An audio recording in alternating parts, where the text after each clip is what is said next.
नमस्कार मित्रांनो, वॉरियर शेतकरी या यूट्यूब चॅनलमध्ये आपलं सहर्ष स्वागत. मित्रांनो, रब्बी हंगामामध्ये आपण कांदा पिकाची लागवड केली आहे आणि अशा वेळेस आपल्याला खताचा दुसरा डोस द्यायचा आहे. तर खताचा दुसरा डोस कांद्याला देताना कोणत्या खताची निवड करावी याविषयी सविस्तर माहिती आपण या व्हिडिओमध्ये पाहणार आहोत. मित्रांनो, खताची माहिती पाहण्याआधी आपण चॅनलवर नवीन असाल तर प्लीज चॅनल सबस्क्राईब करा, लाईक करा, शेअर करा. प्लीज सबस्क्राईब करा मित्रांनो. चला तर मित्रांनो, कांदा पिकासाठी आपण कोणत्या खताचा वापर केला आहे याविषयी सविस्तर माहिती मी या व्हिडिओतून देण्याचा प्रयत्न करतो.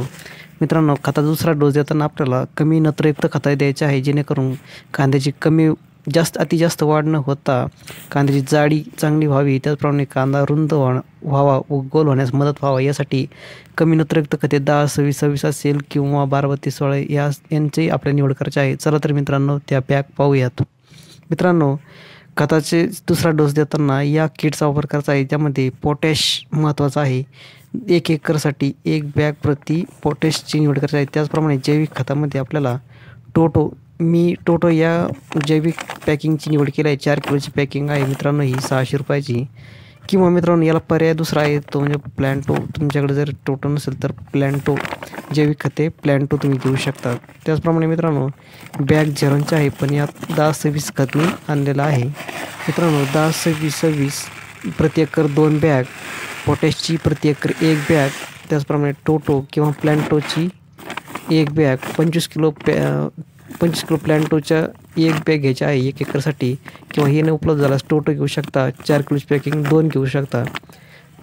प्लॅन्टो किंवा टोटो दोन जैविक आहे, दोन्हीपैकी एक कोणताही घ्यायचं आहे मित्रांनो. त्याचप्रमाणे आपल्याला यासोबत मित्रांनो जे काही गंधक घ्यायचा आहे. कांदा साठवणुकीसाठी गंधक खूप महत्त्वाचा आहे. कांद्याची सड थांबवते, कांदा खराब होण्यापासून वाचवला जातो तो या गंधकामुळे. मित्रांनो, 1 एकरसाठी 10 ते 20 किलो गंधक आपल्याला घ्यायचं आहे. 40 स्वरूपातील खत हे आहे. बेनसल्फ घेऊ शकता किंवा किसानचं हे गंधक घेऊ शकता. दोन्हीपैकी कोणतेही घेऊ शकता मित्रांनो. इथं या गंधकाची आपल्याला निवड करायची आहे. मित्रांनो, अशा पद्धतीने 10-26-26च्या 2 बॅग प्रति एकर, प्लॅन्टोची 25 किलोची 1 बॅग किंवा टोटो दोन्हीपैकी 1. त्याचप्रमाणे पोटॅश पीडीएम दाणेदार स्वरूपातील पोटॅश 1 आणि जे काही बेनसल्फ गंधक घ्यायचं आहे. मित्रांनो, अशा पद्धतीने सर्व खतांचे एकत्र मिक्स करून 1 एकरच्या कांदा पिकासाठी आपले हे टाकायचे आहे. तर मित्रांनो, अशा पद्धतीने सर्व एकत्र खते करून मिश्र खते करून खताचा दुसरा डोस कांद्याला द्या. तर अशा पद्धतीने आपल्या उत्पन्नात नक्कीच वाढ होईल. कांद्याचा आकार साईज 1 नंबर होईल. कांद्याचं पीक जबरदस्त येईल. मित्रांनो, मी चॅनलला प्लीज सबस्क्राईब करा, लाईक करा, प्लीज व्हिडिओ लाईक करा मित्रांनो.